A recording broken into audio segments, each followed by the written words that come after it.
The 2 p.m. newscast with Abel, Bela Samari.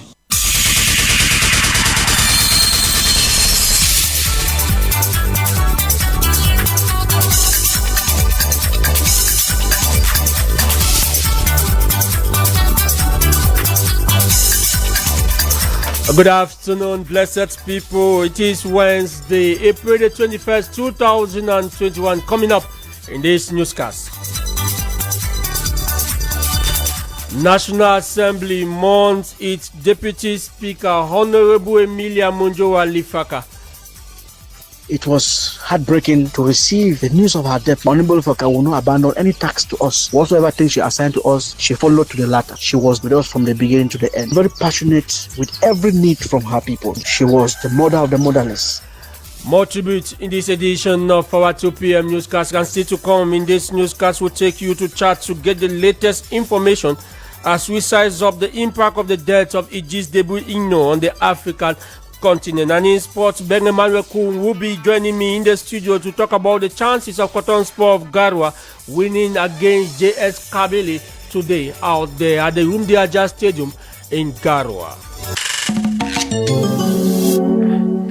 Good afternoon once again. My name is Abel, Bela Samari. You are welcome to Royal Afternoon Edition, the 2 p.m. newscast. We open our news to tell you that today, April the 21st, 2021, is being observed as World Creative and Innovation Day.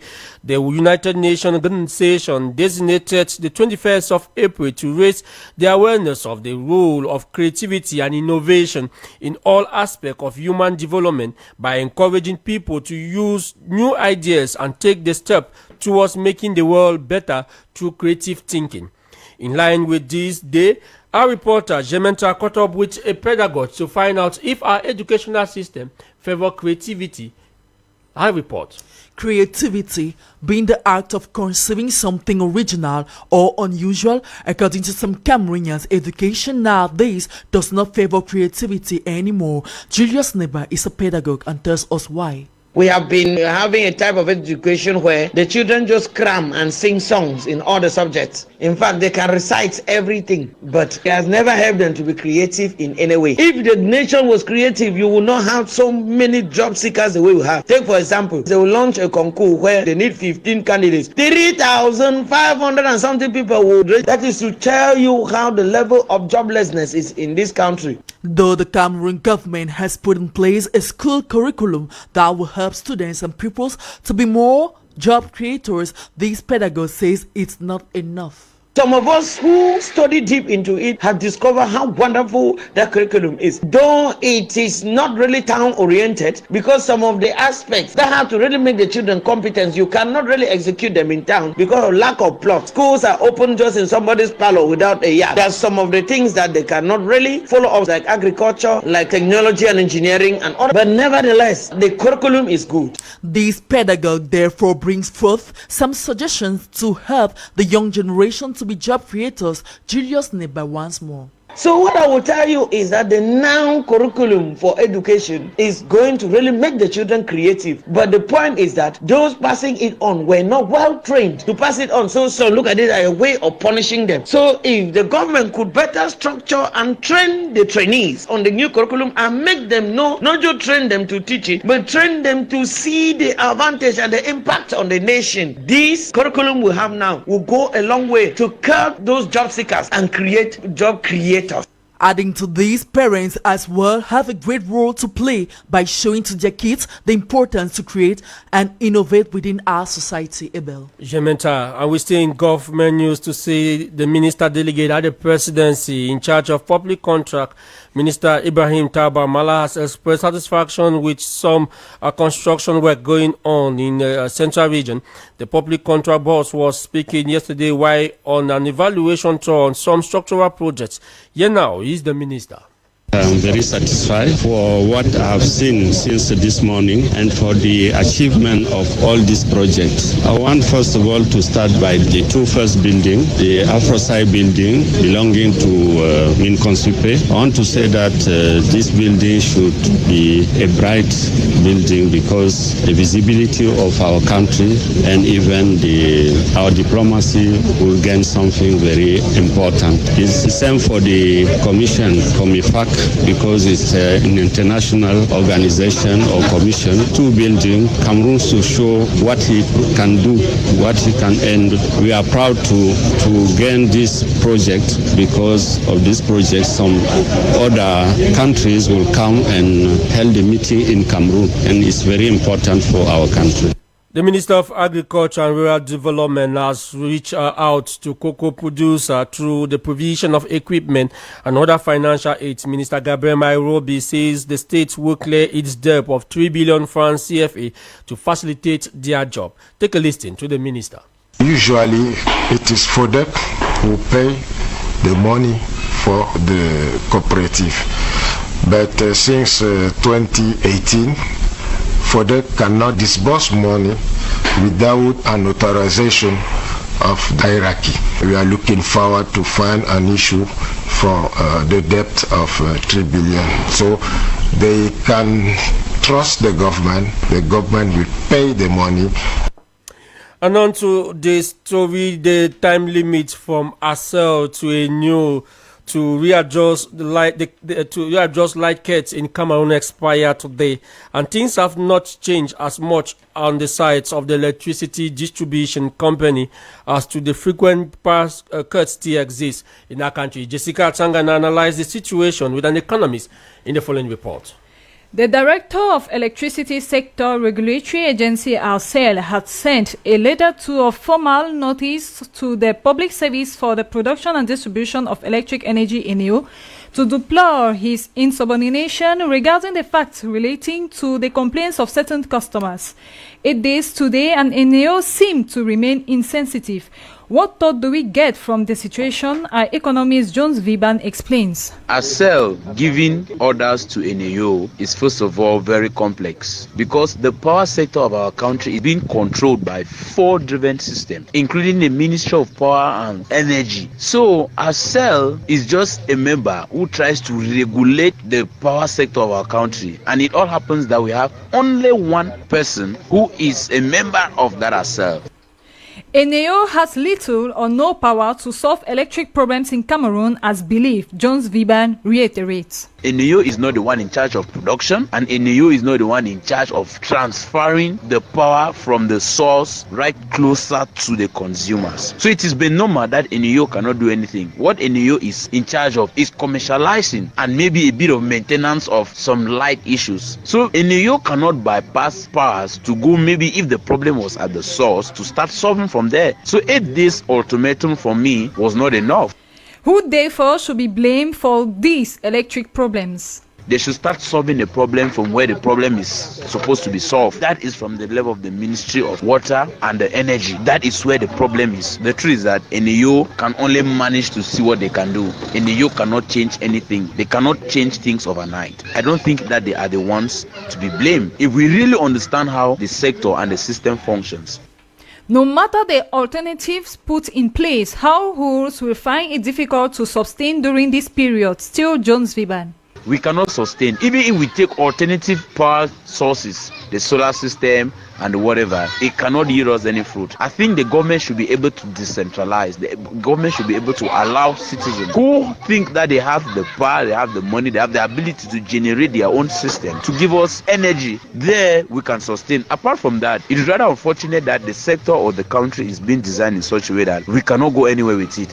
We recall that ARCEL was established in 1998 to regulate the electricity sector in Cameroon.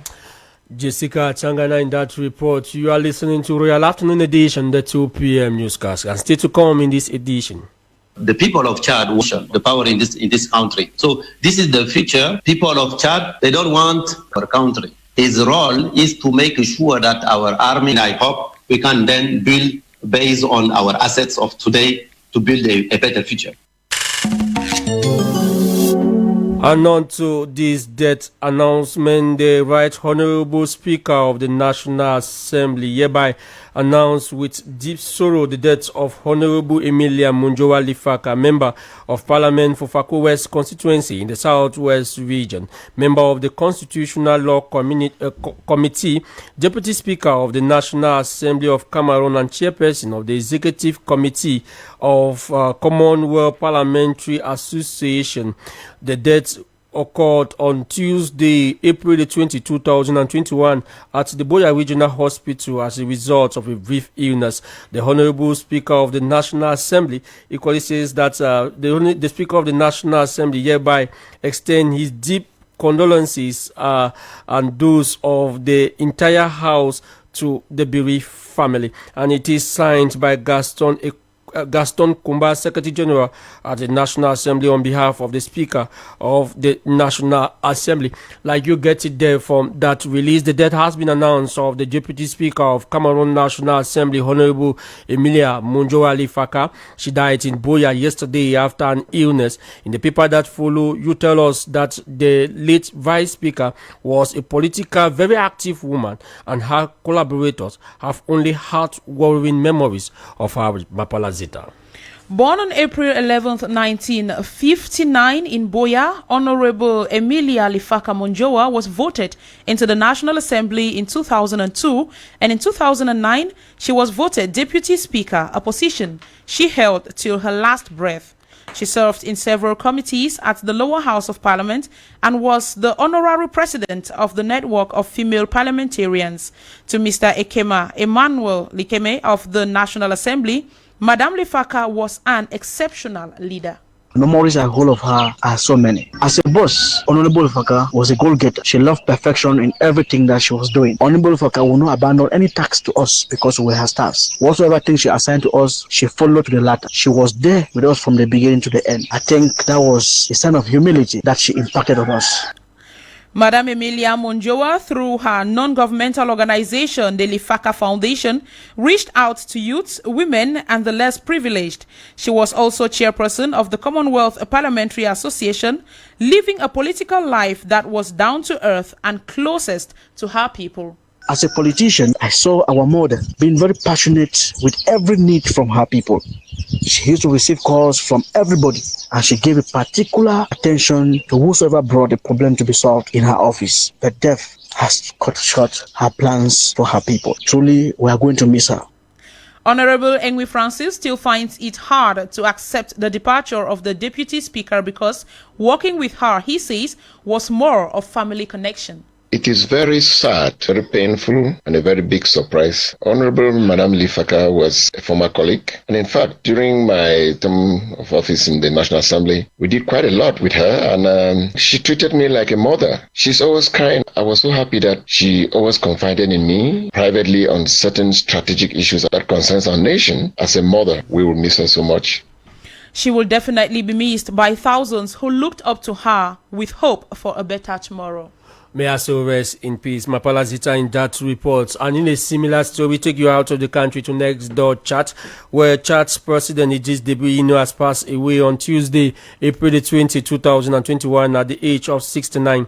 His death is as a result of an injury sustained in fighting at the front line. His death also comes shortly after provisional election results, which projects him as winner of a 6th term in office. Our reporter Finwick Crispin interviews some Cameroonians on the fact that Idris Deby Itno has been a friend to Cameroon to get their reaction on the late president. Her report. The death of Chad's head of state has left many Cameroonians in deep sorrow. President Idris Deby's death is a great loss for Africa, because when I heard he was injured, I really felt bad. But now knowing that he's no more, it really hurts. It's like it's someone I knew before or I was close to. When I heard the news of the death of Idris Deby, I was so shocked, because Idris Deby, one of the strongest presidents we've had in Africa for the past years. Well, I think that he died a hero. It's very unfortunate that just after when he took over from service, he died. Late President Idris Deby's works has greatly impacted memories in the minds of Cameroonians. President Deby is one who's been through a lot of coups d'etats and rebellions, notably the coup d'etat of 2008, which he resisted. Also remember that he really helped Cameroon in the fight against Boko Haram in the northern region. He was a marshal for war. He was somebody that always fought for his country and for his people. The late Chadian president was somebody who was known to to be very straightforward. I remember, so we could see him go down to the ground level despite his age and power, despite his tight schedule. Even though he was a good leader, this citizen thinks that spending 30 years in power was abusive. He has been great, but he has ruled the country for 30 years. I don't think he's the only strong man there. Why not have handed over power for another person to also manage this country? This should be like a lesson to other African leaders to learn to lead power for others to also manage. Therefore, the late President Idris Deby has in many ways created history. May his soul rest in peace.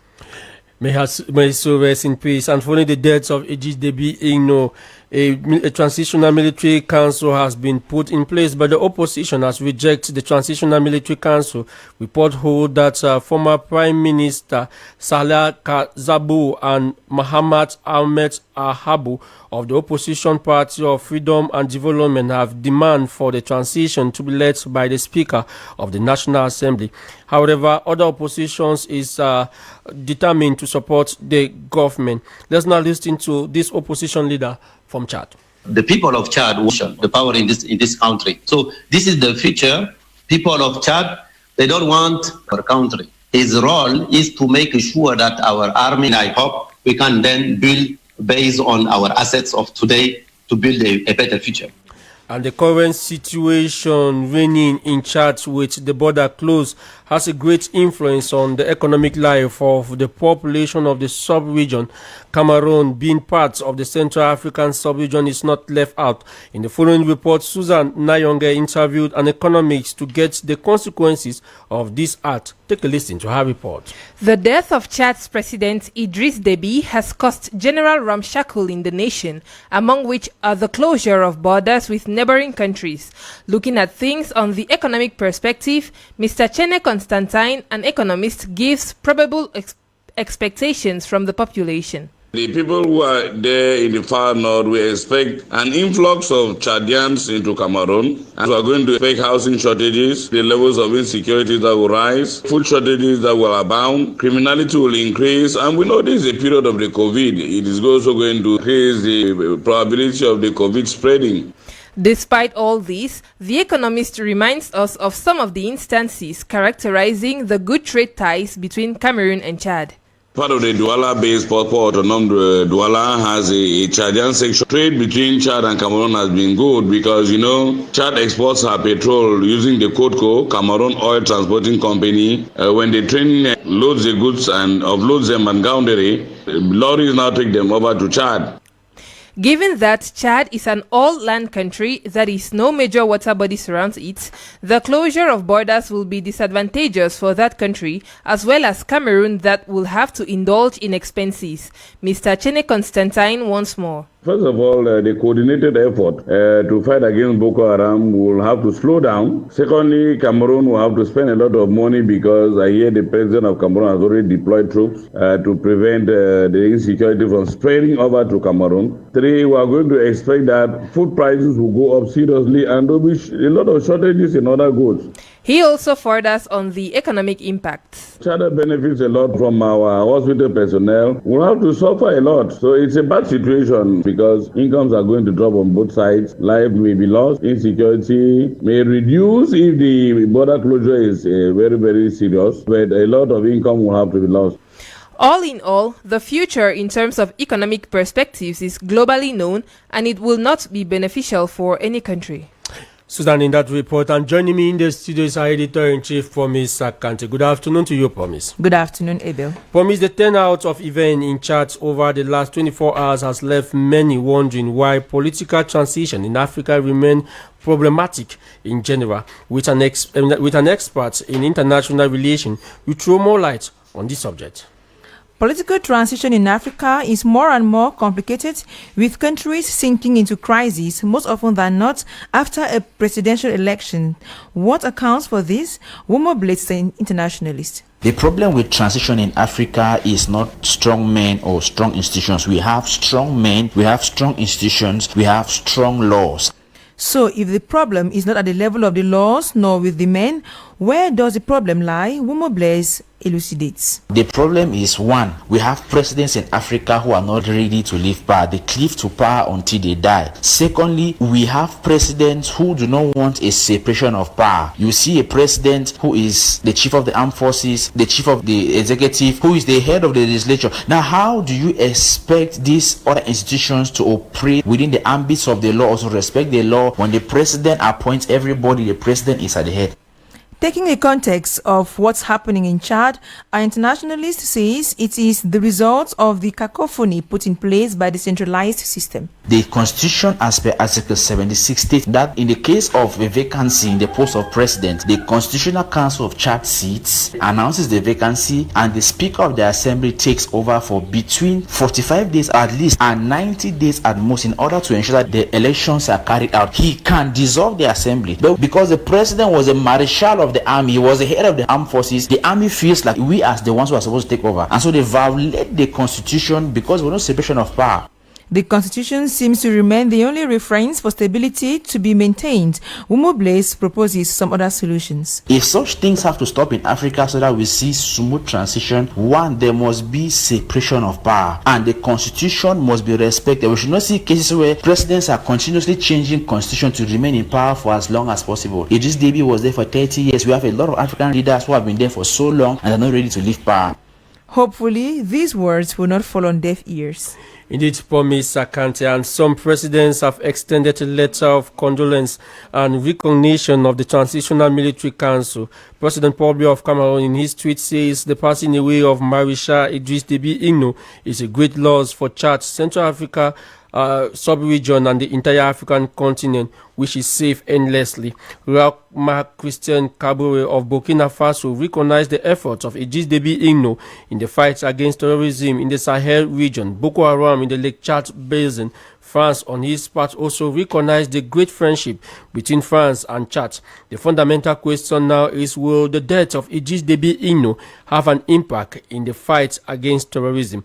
And that is a question I put to Bless Bebe Abon, who is joining me this point in time. Good afternoon to you, or good morning, good afternoon to you, sir.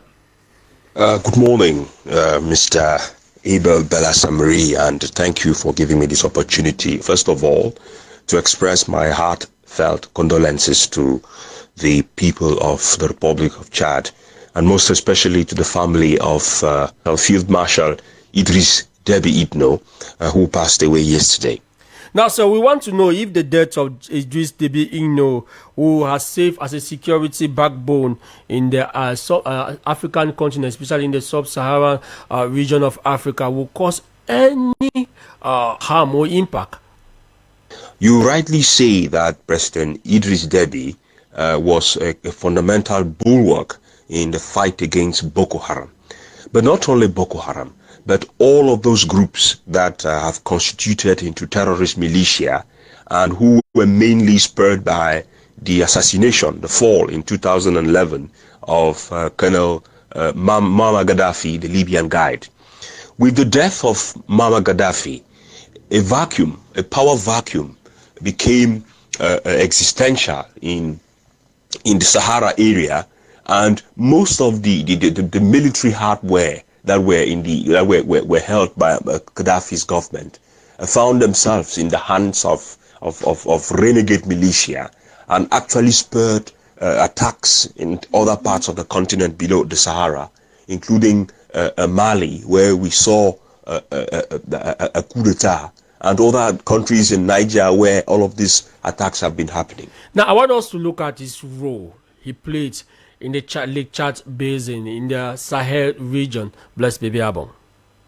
In his military engagement, became the driving force for the G5 Sahel group of countries that had come together to be able to unite forces to fight back the onslaught of Boko Haram, Al-Qaeda of the Islamic Maghreb, the Mujahou, and even factions paying allegiance to the Islamic State. We are talking about persons who had paid allegiance to the Mujahideen. All of these forces in the belt of the Sahara that have constituted a major problem to the political stability and even socio-economic stability of the region south of the Sahara.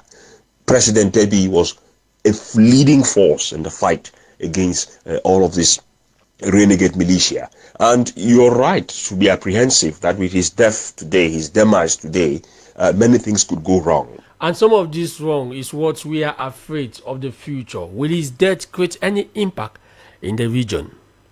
If you notice, there has been a certain complacency of the regional powers, including Cameroon and even international powers like France, who have quickly come in to recognize the authority of the National Military Transition Council that has been enacted in Chad since yesterday. And I want to think that geopolitically, all of these states who are not condemning what some have described as a coup d'etat are not doing so because they are looking at the broader stability issues in the region. They want to have a government that is able to play the role that President Deby has played for the last 20 and even 30 years. That is the role that I have spoken about, the role of holding back all of this renegade militia. I think that we too have to be afraid. We too have to be afraid. Now, what is going to happen? You have heard that the FACT militia, where President Deby is believed to have died while combating them, the FACT militia, have now engaged in columns of vehicles and are driving down towards N'Djamena. If Chad decides to turn its attention towards fighting this militia, it is of course evident that they are going to pull away from some of the forces that are fighting in the area. You remember that